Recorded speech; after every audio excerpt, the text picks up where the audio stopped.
అందరికీ నమస్కారం అండి. భారతీయ హిందూ సాంప్రదాయంలో ఆలయాలు, దేవాలయాలకు, పుణ్యక్షేత్రాలకు పెట్టింది పేరు.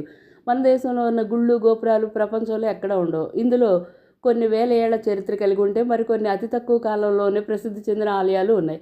వాటిలో శ్రీపురం మహాలక్ష్మి నారాయణి అమ్మవారి సువర్ణ ఆలయం ఒకటి. వాటి విశిష్టత విశేషాలు తెలుసుకుందాం.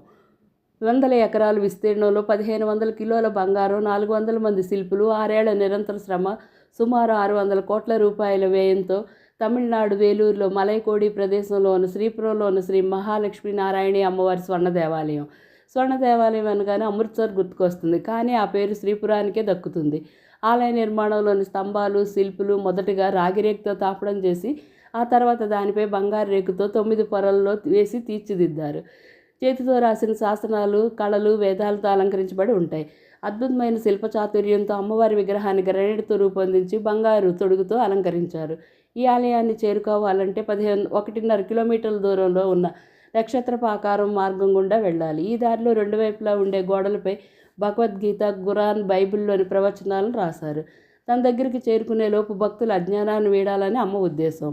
ఆలయ ప్రాంగణంలోకి ప్రవేశించగానే ప్రత్యేక మంటపం, కృత్రిమ ఫౌంటైన్లు భక్తులను ఆకర్షిస్తాయి. మంటపం కుడివైపు నుంచి ఆలయం లోపలికి వెళ్ళిన ఎడమవైపు నుంచి ఆలయం బయటకు వచ్చేలాగా ఏర్పాట్లు చేశారు. మానవుడు తన 7 జన్మలను దాటుకుని ముక్తిని పొందుతాడనేందుకు చిహ్నంగా ఆలయంలోకి వెళ్లేందుకు 7 ద్వారాలను ఏర్పాటు చేశారు. వజ్రాలు, వైడూర్యాలు, ముత్యాలు, ప్లాటినం వంటి వాటితో తయారు చేసిన నగలు, స్వర్ణ కవచాలు, కిరీటాలతో స్వర్ణ తామరపై ఆసీనమైన మహాలక్ష్మి దర్శనమిస్తుంది. పసిడి కాంతులతో మెరిసే మహామంటపంలో నుంచిన అమ్మవారిని దర్శిస్తే అష్టైశ్వర్యాలు కలిగి సంతోషప్రదమైన జీవితం లభిస్తుందని భక్తుల విశ్వాసం. ఆలయం చుట్టూ 10 అడుగుల వైశాల్యంతో నీళ్లతో నిండిన కందకం ఉంది. ఆలయం లోపల గర్భగుడిలో అమ్మవారి ఎదుట 72 అడుగులు ఎత్తైన పంచలోహాలతో చేసిన 10 అంచెల దీపస్తంభం ఉంటుంది. ఇందులో 1000 ఒత్తులతో దీపారాధన చేస్తారు. ఆకాశం నుంచి చూస్తే ఈ ఆలయం శ్రీచక్ర ఆకారంలో ఉంటుంది. శ్రీపురం ఆధ్యాత్మిక ఓయాసిస్ లాంటిది. వివిధ జాతులు, మతాలు, అన్ని వర్గాల ప్రజలను ఆకర్షిస్తుంది. 3 గంటల పాటు సాగే పూజలోని భాగంగా ధ్యానం, భజనలు, శ్లోకాలతో చేసే పూజను చూడటానికి మనం ఎంతో పుణ్యం చేసుకోవాలంటారు వేలాది మంది భక్తులు ప్రతిరోజు. ప్రతి నెల పౌర్ణమి రాత్రి 4 గంటల పాటు యాగం నిర్వహిస్తారు. గోపూజ, పుట్టపూజ ఈ ఆలయంలోని ప్రత్యేక ఆకర్షణలు.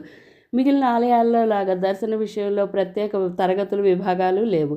క్యూలో వెళ్ళి అమ్మను దర్శించుకోవాలి. శ్రీపురం స్వర్ణ దేవాలయం అనుకున్న శక్తి వ్యక్తి పేరు సతీష్ కుమార్.